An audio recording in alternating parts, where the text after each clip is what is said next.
اعوذ باللہ من الشیطان الرجیم بسم اللہ الرحمن الرحیم۔ مسجد کی حد۔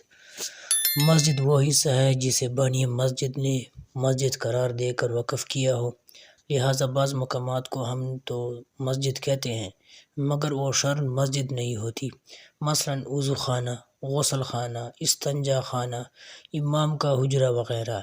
ان پر مسجد کے احکام جاری نہ ہوں گے، لہٰذا اگر معتکف ان جگہوں میں بغیر کسی شرعی حاجت کے چلا گیا تو اعتکاف ٹوٹ جائے گا۔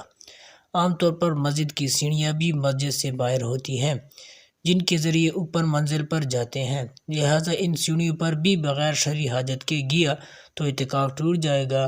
ہاں، وہ سیڑھیاں اگر مسجد کے اندر ہوں تو پھر ان سیڑھیوں پر جانا اور ان کے ذریعے اوپر والی منزل پر بھی جانا جائز ہے۔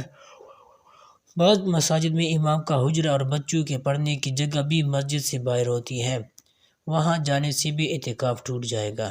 اسی طرح بعض مساجد میں سامان رکھنے کے اسٹور اور گودام بھی مسجد سے باہر ہوتے ہیں، وہاں جانے سے بھی اعتکاف ٹوٹ جائے گا۔ بعض مساجد کے صحن میں جو حوض بنا ہوتا ہے وہ مسجد سے خارج ہوتا ہے، وہاں جانے سے بھی اعتکاف ٹوٹ جائے گا۔ اسی طرح بعض مساجد میں کلی وغیرہ کرنے کے لیے جوتوں کی جگہوں پر واش بیسن لگے ہوتے ہیں، وہ مسجد سے عموماً باہر ہوتے ہیں، وہاں جا کر کلی کرنے سے بھی اعتکاف ٹوٹ جائے گا۔ اسی طرح معتکف نے افطاری کی، کھانا کھایا تو صرف ہاتھ دھونے اور کلی کرنے کے لیے وضو خانے نہیں جا سکتا، گیا تو اعتکاف ٹوٹ جائے گا۔ ہاں، وضو کرنے جائے تو ساتھ میں ہاتھ بھی دھل جائیں گے اور کلی بھی ہو جائے گی۔ معتکف کو پیش آنے والی حاجتیں۔ ان حاجتوں کی 3 قسمیں ہوتی ہیں: حاجت شرعیہ، حاجت طبعیہ، حاجت ضروریہ، حاجت شرعیہ۔ آپ کو بتاتے ہیں جن امور کی ادائیگی شرعاً فرض واجب ہو اور اعتکاف کی جگہ میں معتکف انہیں ادا نہ کر سکتا ہو، ان کو حاجت شرعیہ کہتے ہیں، مثلا جمعہ کی نماز۔ مسئلہ: معتکف کی مسجد میں جمعہ کی نماز نہ ہوتی ہو تو اس کو جامع مسجد میں اتنی دیر پہلے جانا چاہیے کہ خطبہ شروع ہونے سے پہلے وہاں 2 رکعت نفل، تحیۃ المسجد اور 4 سنت اطمینان سے پڑھ لے، پھر جمعے کے فرضوں کے بعد 6 رکعت سنت اور نفل پڑھ کر اپنی اعتکاف والی مسجد آ جائے۔ جمعے کی سنتیں پڑھ کر اگر جامع مسجد میں کچھ دیر ٹھہر گیا تو جائز ہے لیکن بہتر نہیں۔ اسی طرح اگر جامع مسجد میں جانے کے بعد بقیہ اعتکاف وہی پورا کر لے تو یہ جائز تو ہے مگر بہتر نہیں بلکہ مکروہ ہے۔ معتکف کے لیے اذان۔ اگر کوئی مؤذن اعتکاف میں بیٹھا ہو اور اسے اذان دینے کے لیے مسجد سے باہر جانا پڑے تو اس کے لیے بھی باہر نکلنا جائز ہے مگر اذان کے بعد نہ ٹھہرے۔ اگر کوئی مؤذن باقاعدہ مؤذن تو نہیں ہے لیکن کسی وقت کی اذان دینا چاہتا ہے تو اس کے لیے بھی اذان کی غرض سے باہر نکلنا جائز ہے۔ مسجد کے مینارہ کا دروازہ اگر مسجد کے اندر ہو تو معتکف کے لیے مینارہ پر چڑھنا مطلق جائز ہے کیونکہ وہ مسجد ہی کا حصہ ہے، البتہ اگر دروازہ باہر ہو تو اذان کی ضرورت کے سوا اس پر چڑھنا معتکف کے لیے جائز نہیں۔ حاجت طبعیہ۔ ایسی امور جن کے کرنے کے لیے انسان مجبور ہے اور وہ مسجد میں نہیں ہو سکتے ان کو حاجت طبعیہ کہتے ہیں، جیسے پیشاب، پاخانہ، استنجا، غسل جنابت وغیرہ۔ طبی ضرورت کے لیے جب معتکف مسجد سے باہر چلا جائے تو حتی الامکان ایسی جگہ رفع حاجت کرے جو قریب ہے، یا خود معتکف کا گھر دور ہے اور کسی بے تکلف دوست کا گھر قریب ہے، یا خود معتکف کے 2 گھر ہیں، ایک قریب دوسرا دور، یا مسجد کے قریب سرکاری بیت الخلاء ہے یا مسجد کے قریب بیت الخلاء بنا ہوا ہے، تو ان میں سے جو بیت الخلاء بھی مسجد سے قریب ہو اس میں رفع حاجت کرنی ہوگی، البتہ قریب والی جگہ سے طبیعت مانوس نہ ہو جس کی وجہ سے رفع حاجت پوری نہ ہوتی ہو، خواہ بتقاضائے طبیعت یا دوسرے آدمی کو تکلیف ہوتی ہو، پردہ کرانا پڑتا ہے یا کوئی اور دشواری ہے تو دور جگہ جہاں پر دشواری نہ ہو چلا جانا جائز ہے۔ معتکف کو حاجت طبیعیہ سے فارغ ہوتے ہی مسجد میں آ جانا چاہیے، بلا وجہ گھر میں رہنا جائز نہیں۔ معتکف کی ریح ہوا خارج ہونے لگے، اگر ممکن ہو سکے تو اس کو مسجد سے باہر جا کر خارج کرے، اگر بالاختیار مسجد ہی میں خارج ہو جائے تو بھی مضائقہ نہیں معذور ہے۔ جب معتکف حاجت شرعیہ اور حاجت طبعیہ کے لیے جائے تو اپنی عادت کے مطابق چال سے چلے۔ جلدی چلنا ضروری نہیں، بلکہ ذرا ہلکی آہستہ چال سے چلنا اس کے لیے بہتر ہے، تاکہ چلتے ہوئے سلام کرنے اور جواب دینے میں آسانی ہو۔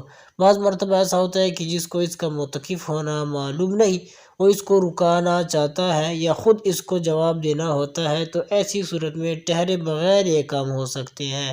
تیز چال میں ٹھہر جانے یا کسی کی روک لینے کا اندیشہ ہے اور 1 منٹ بھی ٹھہر جائے تو اعتکاف فاسد ہو جاتا ہے، اس لیے ہلکی چال بہتر ہے، ورنہ ہر چال چلنا جائز ہے۔ وضو کرنے کی ایک جگہ قریب ہے اور دوسری جگہ ذرا دور ہے تو قریب والی جگہ بہتر ہے، اگر کوئی دشواری ہو تو دور بھی جا سکتا ہے۔ اسی طرح پیشاب خانے، استنجا خانے اور غسل خانے کا حکم ہے کہ جب تک قریب ترین جگہ پر ضرورت پوری ہوتی ہو تو بلا ضرورت دور نہ جائے۔ وضو کرنے کے بعد کوئی شخص کسی سے بات کرنے کے لیے رکا یا موبائل فون پر بات کرنے لگا یا نسوار ڈالنے، سگریٹ پینے کے لیے رکا تو 1 لمحہ کے لیے رکنے سے بھی اعتکاف ٹوٹ جاتا ہے۔ معتکف کا غسل۔ معتکف کو غسل جنابت کے لیے مسجد سے باہر جانا جائز ہے اور غسل جنابت کے سوا کسی اور غسل کے لیے مسجد سے نکلنا جائز نہیں۔ جمعہ کے غسل یا ٹھنڈک کی غرض سے غسل کرنے کے لیے مسجد سے باہر جانا جائز نہیں، اس غرض سے مسجد سے باہر نکلے گا تو اعتکاف ٹوٹ جائے گا۔